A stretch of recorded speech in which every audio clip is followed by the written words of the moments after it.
Tea ఇచ్చాను, tea తాగుతుంది, ఏమంటే ఎలా ఉందండి, చాలా బాగుందండి. ఎప్పుడు చెప్పారు? తాగుతున్న సమయంలోనే చెప్పారు. నిద్రలో ఏం చెప్పలేదు.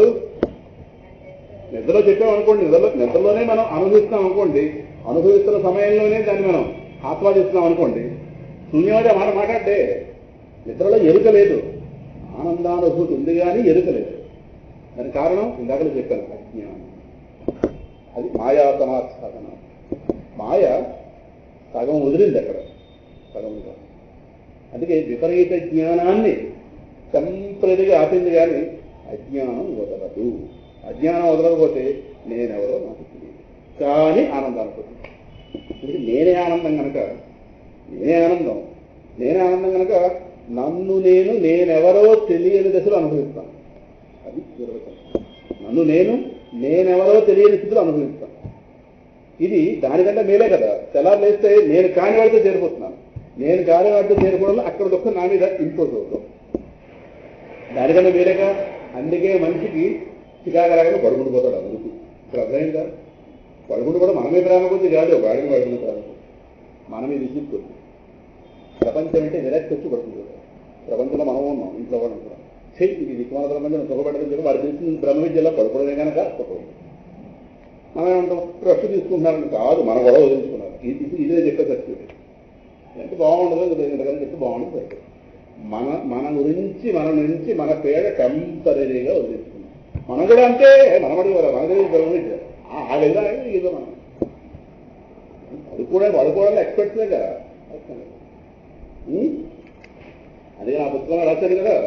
సరే మీకు కావలేదు, నిద్ర గురించి అద్భుతంగా రాశాను.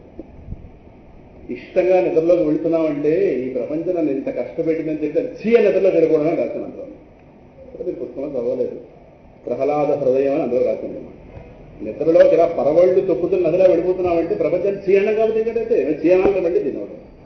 ప్రపంచం అంతా హాయి స్వరూపం నిద్ర ఎందుకు? ఇక్కడ తిరగచ్చుగా. ఆ దేహాన్ని రక్షణ కాదు, దేహాన్ని రక్షణ కాదు, వాడి దేహం నుంచి వాడు దూరం అవుతాడు. తాను కాని దానిని తాను కాదండి. ఇప్పుడు రైతు బజార్ నుంచి ఒక మనిషిని బట్టి మీరు కూరలు మోగిస్తున్నారు, 4 సిమెంట్ బస్తాలు. అమ్మగారు ఎత్తుకోలేకపోతున్నాను, ఒక మంచి జీవితాలు ఎవరింట్లో అడుగులు పెట్టారు, అక్కడ ఆగాడు, ఇల్లు ఇంకా రాలేదు అంటే వాడు వదిలిపోతాడు. అమౌంట్లు వదిలిపోతే డబ్బులు ఎవరు మళ్ళీ మళ్ళీ ఎత్తుపెట్టుకోవాలి వద్దా? అలాంటి విరామం నిద్ర. తెల్లవారు చేస్తే ఏదీ కాదు. ప్రాక్ అస్వాప్తమితి ప్రబోధ సమయే యః ప్రత్యభిజ్ఞాయతే తస్మై శ్రీ గురుమూర్తయే నమ ఇదం శ్రీ దక్షిణామూర్తయే. అంటే వ్యక్తి నిద్రలేచిన తర్వాత నేను సుఖంగా నిద్రించేను అంటాడుగా. అంటే నిద్రాసుఖాన్ని గ్రహించేటటువంటి జ్ఞానం, నిద్రాసుఖాన్ని, ఇది మెలకువ సుఖాలు నిద్రాసుఖాన్ని గ్రహించేటటువంటి జ్ఞానస్వరూపుడు నేను నిద్రా సమయంలో కూడా ఉన్నాను. అంటే ఇది కూడా వాళ్ళు పట్టుకోలేకపోయారంటే మీరు చాలా సులభంగా అర్థం చేసుకున్నారు. ఇది మళ్ళీ బుద్ధి శిష్యుల సామాన్యులే కాదు, వాళ్ళ దగ్గర ఊళ్ళో పెద్ద పేరు ఉంది, కానీ వాడు శూన్యంగా నిలబడిపోయాడు. అంటే కనిపిస్తున్న దాని దగ్గర నిలబడిపోయాడు కానీ కూర్చున్న వాడి దగ్గర రాలేదు. సరే, వాడిని వాడు నిర్ణయించుకోవడంలో ఇంతపోతే వాడే. మీకు ఎలా ఉంది నిద్రానుభవం ఉందో వాడికి నిద్రానుభవం ఉంది. కానీ మీరు స్టడీ చేసిన తీరు వేరు, వాడు స్టడీ చేసింది ఏమీ లేదు. కాబట్టి ఏమీ లేదు అనే తన స్వరూపంగా చెప్పాడు. ఎక్కడో ఏమీ లేదు అని తెలుసుకుంటున్న తెలివి నా స్వరూపం. నేను తెలివి స్వరూపుణ్ణి, తెలివే నేను, జ్ఞానమే నేనే జ్ఞానం. ఈ జ్ఞానమే ఆనందం, ఈ ఆనందమే సత్యం. సత్యం జ్ఞానం అనంతం బ్రహ్మ. ఈ ప్రపంచమా 3 రోజులు మూస్తాడు. తెరమే సినిమాలకు వచ్చి పోతుంటుంది సరేనా. అందువల్ల ఈ విధంగా ఆచార్యుల వారు పడగొట్టి తర్వాత శ్లోకంలో చక్కగా మన దేహాల్లో మార్పులు, అవస్థల్లో మార్పులు, వాటిని ఏ విధంగా, ఎందుకంటే ఒకటి ప్రతిపాదించిన తర్వాత ఇది కాంక్రీట్ అవ్వడానికి వెంటనే ఇంకో మాట చెప్పాలి. ఇంకో శ్లోకం చెప్తే నాకు కేవలం ఎంతసేపు సుషుప్తి గురించి చెప్పారు. ఆ సుషుప్తిలో ఎవరైతే ఏదీ లేని స్థితిని తెలుసుకుంటున్నానో, నేనైతే అక్కడ ఏదీ లేని స్థితిని, యాబ్సెన్స్ ఆఫ్ ఆల్ న్యూసెన్స్, ఇంగ్లీష్లో యాబ్సెన్స్ ఆఫ్ ఆల్ న్యూసెన్స్. తెల్లవారాగానే న్యూసెన్స్ మొత్తం సిద్ధమవుతాను. కనుక ఈ న్యూసెన్స్ ఏదైతే వస్తుందో, ఈ టెంపరీ వివరాము, ఈ న్యూసెన్స్ వస్తున్నప్పుడు దీని ఎలా అర్థం చేసుకోవాలి. మళ్ళీ న్యూసెన్స్గా తెలుసుకోవడం కాకుండా, అందుకే సుషుప్తి రమణ మహర్షి గారు ఎక్కువ దీన్నే పడుతున్నారు. ఏ ప్రపంచం ఏ దేహం అయితే మనకి ఎంతగా భారాలు, ఎందుకంటే దేహం వచ్చాక ప్రపంచం వస్తుంది, దేహం రాకుండా ఎవరో ప్రపంచం రాదు. అయితే ఒకసారి ప్రపంచంలోకి వచ్చాక మనం అట్టించి మాట్లాడతాం, ప్రపంచంలో దేహం అంటాం మనం. అంటే ఈ ప్రక్రియ మనకి ఎలా రాగానే అబ్బా ఇంత విశాఖపట్నంలో నేను మూలం ఉన్నానంట, ఇది దేహ దృష్టి. కానీ అట్టించి చూస్తే దేహం వచ్చాక ప్రపంచం. ప్రపంచంలో కనుక దేహాన్ని సత్యం అనుకోండి, మీకు గాఢ నిద్రలో ప్రపంచం తెలియాలి. ఎక్కడ తెలుస్తుంది? గాఢ నిద్రలో ప్రపంచం తెలిస్తే గదే నిద్ర. అది ప్రపంచం తెలిసేది మహాకి స్వప్నం అవుతుంది, మెలకు అవుతుంది. నిద్రలో ముందు ఆగేది ప్రపంచం, దేహం. దేహం ఆగానే ప్రపంచం ఆగిపోతుంది. సో మహర్షి దేహం దగ్గరికి చూపించారు. ఎందుకంటే తెల్లవారేక నేను ఒక దేహాన్ని పరిమితం అయిపోతున్నాను. ఈ దేహం అనేది ఇది ఒక బోర్డర్ లాంటిది. దేహం ఇండియా పాకిస్తాన్ బోర్డర్ లాంటిది దేహం. సో ఈ దేహం గారి దగ్గర సరిగ్గా అర్థం చేసుకోవాలి. సో దేహం వచ్చాక ప్రపంచం వస్తుంది. ఆయన ఒక మాట కూడా అడుగుతారు, దేహం వినా పంచవిధం తదేకత పశ్యంతికేవా భవనం గుణంతు. ఏమంటే దేహాన్ని కాదని ప్రపంచాన్ని చూసేవాడు వీరుడు అక్కడ ఉన్నాడే చూడండి కూతుమని చెప్పారు. దేహాన్ని కాకుండా డైరెక్ట్ ప్రపంచం చూసేవాడు, దేహం ద్వారానే ప్రపంచం చూస్తున్నాడు. ఫస్ట్ దేహభ్రాంతి వస్తుంది, మళ్ళీ అట్నుంచి వస్తున్నప్పుడు గాఢంలో మళ్ళీ పైకి వస్తున్నప్పుడు మీరు అనొచ్చు అక్కడ కొంచెం తెలివితేటలుగా ఉంటే పడుచుకోవచ్చేమని. ఏం కుదరదు. ఆయన గబ్బ గబ్బ గబ్బ గబ్బ గబ్బ విపరీత జ్ఞానం పెడతాడు. వెంటనే ఒక్కసారి ఫోకస్ చేయగల లోపల నుంచి అంతర్యామి ఆ వెలుగు కాస్త వచ్చి ముందు బుద్ధి, మనస్సు, ఇంద్రియాలు, అలాగే దేహం వెంటనే గబ్బ గబ్బ పడిపోతుంది. పడిపోవడంలో వెంటనే ఆ ముడి పడిపోతున్నాను నేను. ఆ నేనన్న తలంపు ఒక్కసారి వేగంగా లేచి వచ్చి మనం ఇంతకని వెంటనే ప్రపంచం తెలుసుకోవాలి. ప్రపంచం తెలుసుకోగానే వెంటనే ఇంకా బాధ్యతలు లేవాలి. తెల్లారి 4 అయిపోయింది. ఇప్పటిదాకా కాల స్పృహ లేదు, దేహ స్పృహ లేదు, దేశ స్పృహ లేదు, ఏ స్పృహ లేదన్నా లేవా 4 అయిపోయింది. కార్తీక మాసం దీపం పెట్టద్దా అలే. లోపల మహాదీపాన్ని మర్చిపోతాం, ఈ దీపాలు పెట్టాం. అది మహాదీప ప్రభ లోపల ఇంత నాట్యం చేస్తుంది లోపల. కానీ అప్పుడు క్షణం ఆగి ఆ మహాదీపం యొక్క విలాసం గురించి ఆలోచిస్తే ఏముంటుంది, నాకు గల సంస్కారం ఉండాలి. అంటే ఆ దేహం అంతా కలిపేస్తుంది. కలిపిగానే నేను దేహమే అంటే ఏ విధంగా వస్తుందో తెలిసిన 9 పడుకున్నాను, 4 లేచాను, ఈ 8 గంటలు నేను దేహంగానే ఉన్నాను అని పెద్ద అపోహలో పడుతుంది. ఇదే మంచమే పడుకున్నాను, ఈ మంచం నుంచే లేచాను కదా, కనుక నేను దేహము అన్న చారువాక సిద్ధాంతం పడుతుంది. ఎక్కడి నిలబడుతుంది చూడండి. లోపల జరుగుతోంది ఇంత విలాసం, లోపల ఇంత మాయాలచన జరుగుతోంది. పరిశీలన లేదు. మనంతరం పరిశీలించలేము. పరిశీలింపజేసేవాడు చెప్పి ఇది మనం మర్చిపోయి మనకు లక్ష్మీదేవిని కూర్చోబెట్టి దానికి 4 బంగారం దాన్ని లేచి ఏదో ఇలా పువ్వులు చెల్తుంటే చూడటం ఇష్టం, కానీ మన గురించి మనం చెప్పడం ఇష్టం. ఆ లక్ష్మీదేవి మనలో మన జ్ఞానరూపంగా ఉంది. మనకి జ్ఞానలక్ష్మి నచ్చదు, సంపద లక్ష్మి కాదు. ఇలా బయటకు పోతాం. ప్రపంచం ఇలా లాగేస్తుంది బయటకు. అంతే అక్కడ కార్యక్రమం పెట్టాలని కానీ అంతమందిలో ఒకటి చేరిపోతుంటాం. కానీ మన దగ్గర మనం కూర్చుని మన జ్ఞానం వేయడం, విశ్లేషణ చేయడం ఇష్టపడడం కారణం మాయాశక్తి విలాస కలిసి మహాప్యాసం.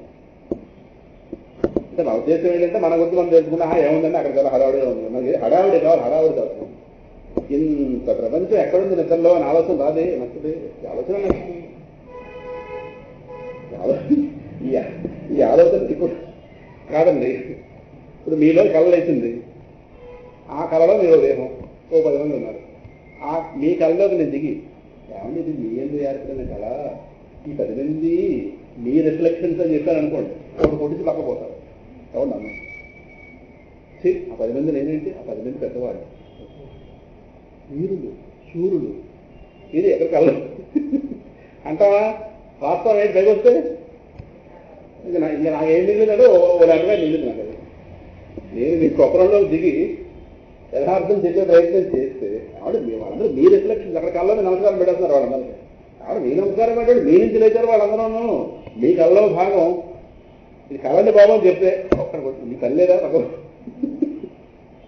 ఇది మాకు జరిగే వడ్డం ఇది సరేనా అంటే అది సత్యం అండి. సరేనా తెల్లారు లేస్తే ఒక పెద్ద కోటీశ్వరుడు 10,000 మందికి తిండి పెట్టేవాడు.